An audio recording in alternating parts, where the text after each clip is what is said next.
Hi, hello and welcome to NICEHCK Reviews. Today's video is going to be a bit different as we are going to focus in on a professional brand actually.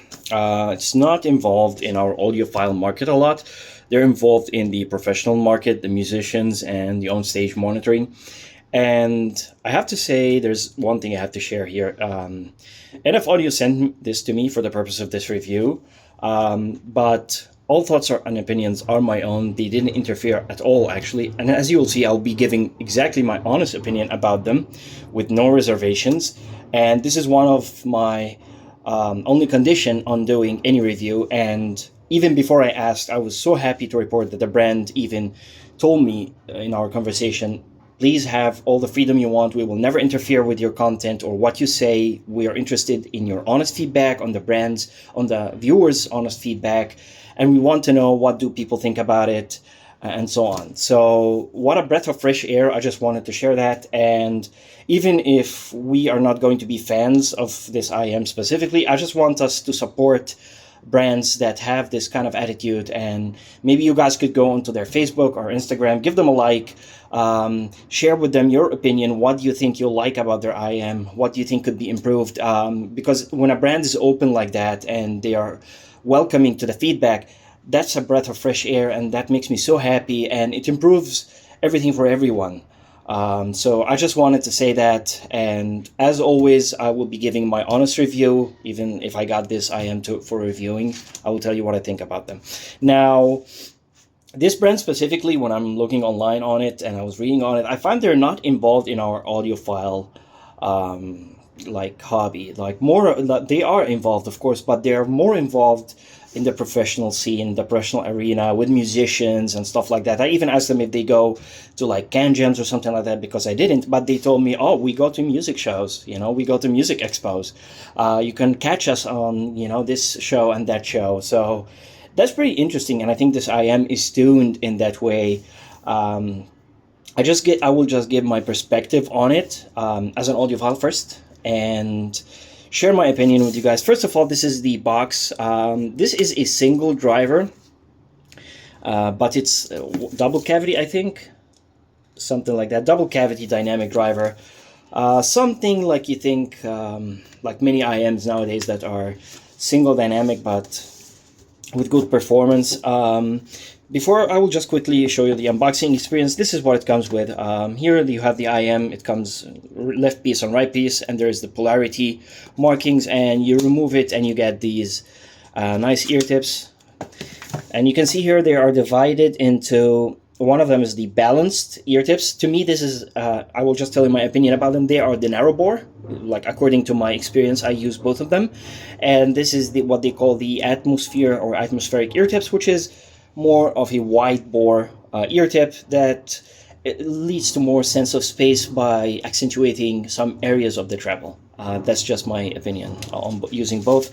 And then you have a nice carrying case, which is one of the smallest cases I've seen. Makes it very easy to carry in your pocket. And they include another set of ear tips. I'm not sure why, they're very small. And then they get this high quality adapter, which reminds me of the DUNU. Like I like this kind of adapter a lot. It sits flush with most of my desktop amplifiers. So that's it. This small bag carried this ear tip. So that's the unboxing experience in a second. I had to say I like the presentation, and we'll leave this here. Just a second. Other than that, we have the IEM themselves here, and first thing I am not a big fan of, and I'll say that honestly, I don't like that, which is the QDC connector, or I think this is NX7, I'm not sure what they call it nowadays. I rarely see IEMs with that. The SimGot EM6L I think had that, or something similar, BLAW and stuff like that, but this is what you get. It's a nice connector, it fits in correctly. I just don't have any other cables that I can use to change the cable. Anyway, the cable itself is nice. You get a pre-shaped ear hooks here, and the cable is a 4-wire. If you look here, if you twist it, you can literally see the 4 wires, 2 for the left channel, 2 for the right channel. It's a 3.5. I'm not sure if there's a 4.4. Again, they are like for the professional scene and so on, so most of these people use it on stage with 3.5. Anyway, the earpieces themselves are a very high quality. They are carved out of single piece of CNC machined aluminum. So you kind of get that feeling. It's like, I don't know what they call it, like aerospace grade, something like that. In my opinion, just it feels light. It feels very, very sturdy and high quality. Very, very high quality. You have two vents, one on the side and one here. I'm guessing two in case one of them is blocked. The other can give you more space, more air, and so on. The nozzle is on the smaller side of things in terms of height and width, like the diameter. I measured it. I think it's like 5.4 or 5.2, something like that. I will add a picture to highlight that fact. And overall, it feels very, very light. When I put them in my ear, let's talk about fit and comfort quickly. Fit and comfort is very nice. It fits in very nicely in my ear.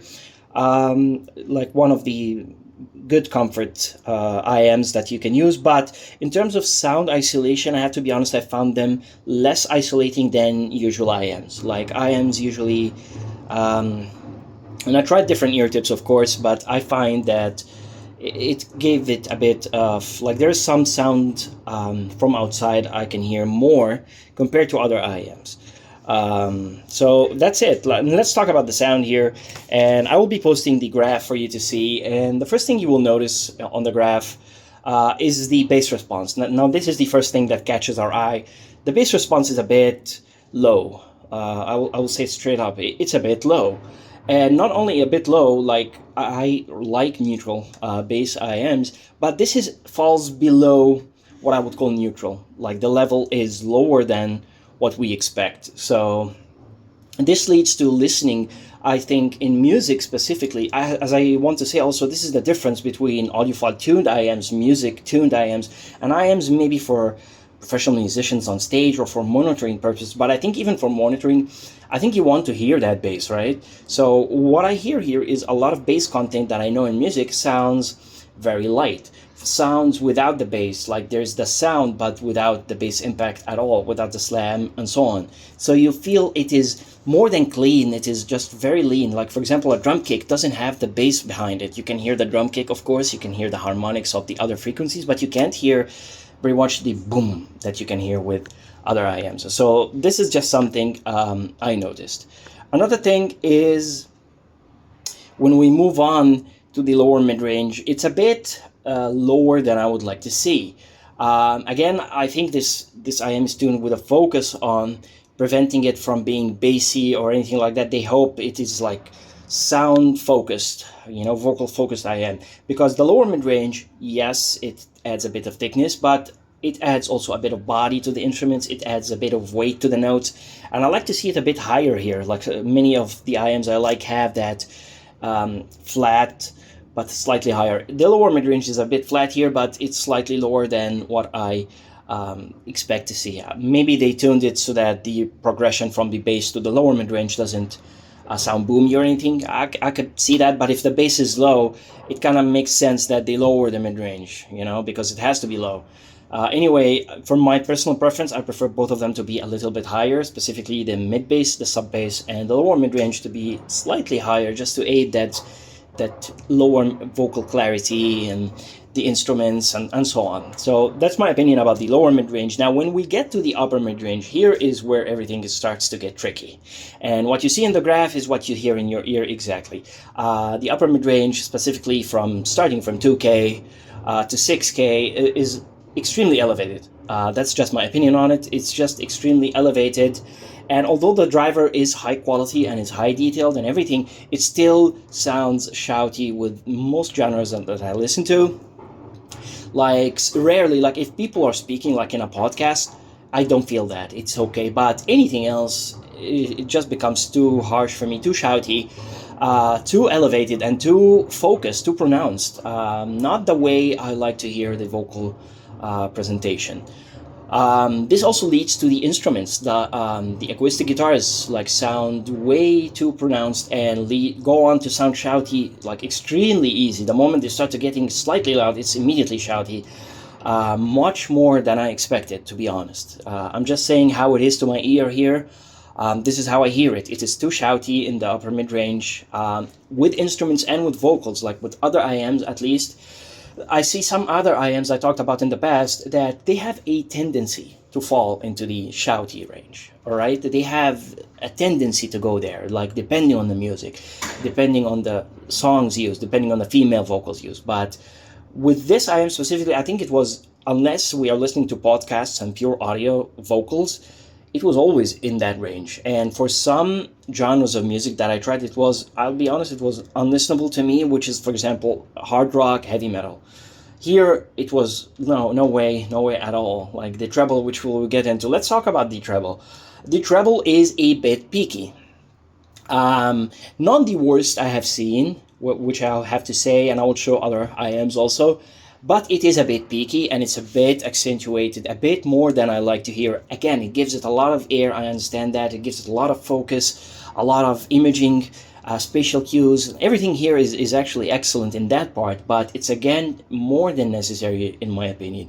And if you kind of like look at the sound signature now, I think you kind of understand what they're going for here, and I'm starting to get it. This is going for like a musician on stage monitoring with an IEM. What do you want to hear here? You don't want any bass to cloud any of the vocals, right?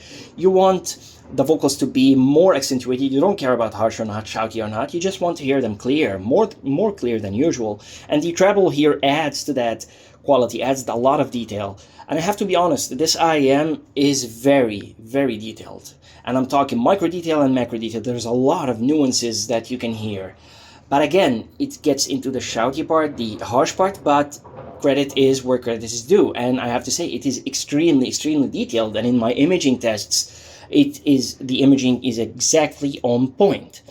Another thing is the soundstage. I think it's just average here. It's the average you get from other IEMs. So this IEM, I think I described the sound signature. If you miss it, like I would say it like this: it's great for just vocals or podcast or like a musician listening to it. I think maybe if someone is playing guitar and they want something to listen, I don't know, to specific sounds with it, and they were only focused on a few frequencies or single instrument at a time, I guess that could be passable.